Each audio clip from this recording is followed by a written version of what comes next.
Il fait chaud, c'est le début d'une soirée d'été, et vous êtes dans votre jardin, un verre à la main, à admirer vos tomates en fin mûres, et puis vous la voyez. Une chose minuscule plus petite qu'un grain de riz passé sur une fuel. Elle a des ailes fines, un corps sombre et allongé, et une sorte de pointe à l'arrière qui ressemble à un dard. Votre premier réflexe est immédiat. Une guêpe. Vous levez la main pour l'écraser. Si petit truc noir prise de vos plantes, ça n'y peut être qu'un nuisible de plus, un parasite qui vient dévorer votre récolte stop n'y fait pas ça. Parce que cette créature que vous apprenez à tuer, cette chose insignifiante et un peu inquiétante, est peut-être la seule raison pour laquelle votre jardin a survécu à l'été dernier. Vous n'y le savez pas encore, mais elle a passé des semaines à travailler pour vous, gratuitement, sans que vous n'y remarquiez jamais rien. Et si vous décidez que si petit insecte est l'un des chasseurs les plus redoutables et les plus discrets de toute votre parcelle, si que vous regardez, c'est une guêpe parasitoïde. Et dans les prochaines minutes, je vais vous montrer 5 choses qui vont complètement changer votre regard sur elle. Comment elle transforme d'autres insectes en garde-manger vivant. Pourquoi elle ne vous piquera jamais, contrairement à ce que vous croyez. Si que sa présence révèle un secret sur la santé de votre jardin.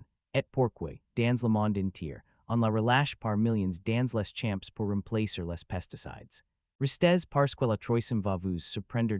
Commençons par ce qui la rend si extraordinaire.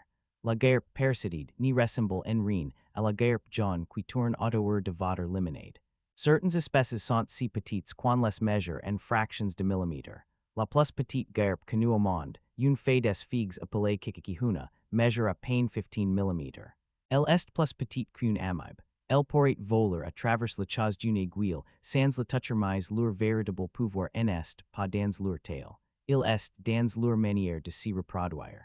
Cet point que vous aviez prise pour un dard, à l'arrière du corps, si n'est pas une arme dirigée contre vous. C'est un ovipositeur, un organe de ponte d'une précision chirurgicale. La femelle est cert pour injecter ses œufs directement à l'intérieur d'un autre insecte, à l'intérieur d'un puceron, à l'intérieur d'une chenille, à l'intérieur de l'œuf d'un papillon ravageur. Et ce qui s'y passe ensuite ressemble à un scénario de film de horreur, sauf que cette fois, le monstre est de votre côté, car une fois l'œuf pendu à l'intérieur de la victime, la larve de guêpe éclate et commence à s'y nourrir de son hôte de l'intérieur.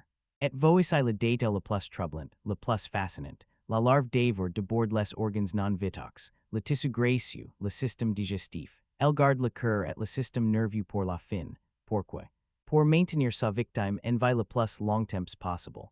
Un hôte vivant reste frais. Un hôte vivant continue de manger et de grandir, offrant toujours plus de nourriture.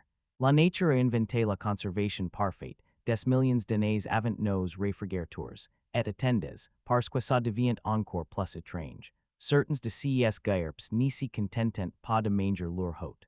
Elles le contrôlent. Une espèce qui parasite les pucerons transforme sa victime en une coquille dorée et rigide qu'on appelle une momie. D'autres manipulant le cerveau d'une chenille pour qu'elle monte la garde et proche le cocon de la guêpe, comme un zombie dévoué, même après que le parasite est équité. Si petit insecte que vous voulez écraser est en réalité un meilleur manipulateur alors questi que ça change pour vous, concrètement, dans votre jardin. Tout. Parce que la cible de ces guêpes, si sont précisément les créatures qui détruisent vos plantes, les pucerons qui font recroqueviller les fuels de vos rosiers, les chenilles qui transforment vos choux en dentelle, les mouches blanches, les coccinelles, les larves de coléoptères qui rongent vos racines une seule guêpe parasitoïde femelle peut pondre dans des centaines de pucerons au cours de sa vie. Faites le calcul, chaque puceron parasité est un puceron qui ne se reproduira jamais, et un puceron qui se reproduit peut donner naissance à des milliers de descendants en une seule saison, sans même avoir besoin de s'accoupler. En neutralisant les pucerons un par un, ces guêpes brisent une explosion démographique avant même qu'elle n'y commence. C'est un contrôle biologique silencieux, permanent, qui opère et nuit pendant que vous dormez. Voilà pourquoi je décide que cette guêpe a peut-être sauvé votre jardin l'été dernier. Si vos plantes de tomates n'ont pas été submergées par les nuisibles, si vos rosiers ont tenu bon, il y a de fortes chances que ces guêpes invisibles soient pour quelque chose. Elles étaient là. Elles travaillent, et vous ne les avez jamais remerciées mais je sais à quoi vous pensez. une Guêpe qui injecte des oeufs dans des créatures vivantes, ça a l'air terrifiant.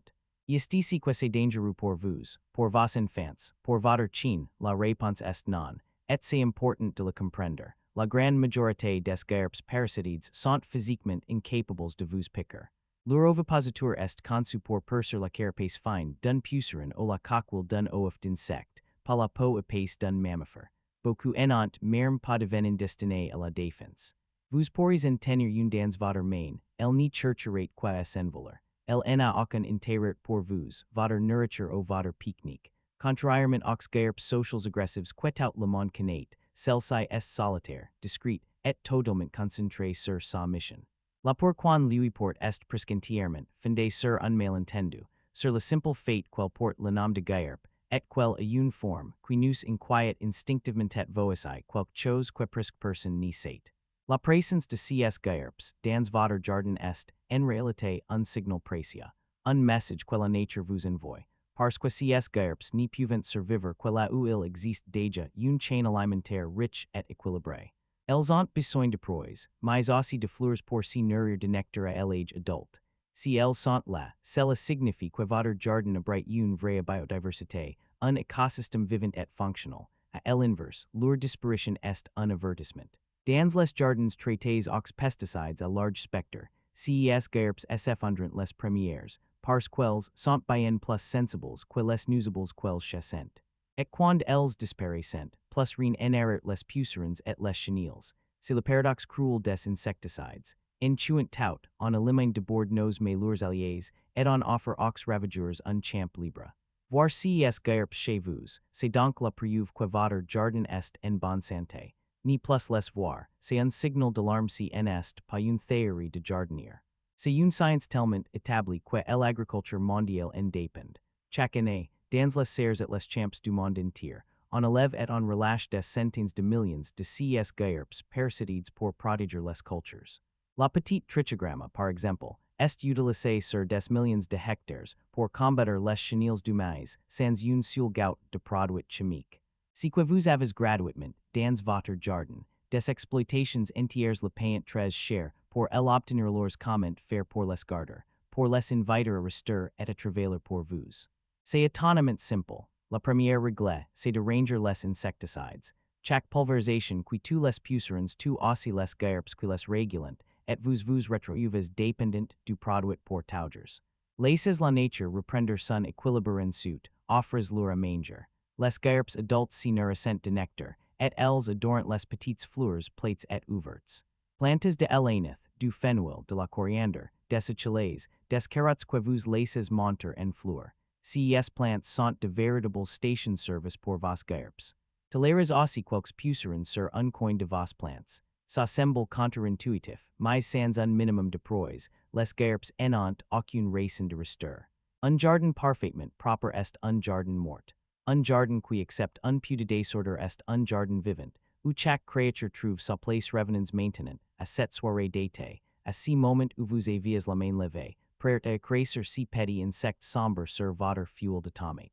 Regardez-le à nouveau, si en est plus un intrus, si en est plus un parasite anonyme, c'est une chasseuse minuscule et infatigable, une gardienne silencieuse qui proche votre récolte de puits des semences sans jamais rien demander.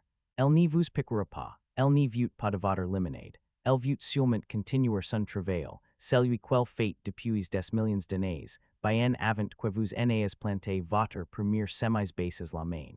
Laissez-la faire, et la prochaine fois que votre jardin traversera un été sans air de reveguer, vous saurez à qui dire merci avez-vous déjà remarqué, ces minuscules Guêpes dans votre jardin sans savoir si quels étaient vraiment. Et maintenant que vous connaissez leur secret, les regarderez-vous différemment. Dites-le-moi en commentaire.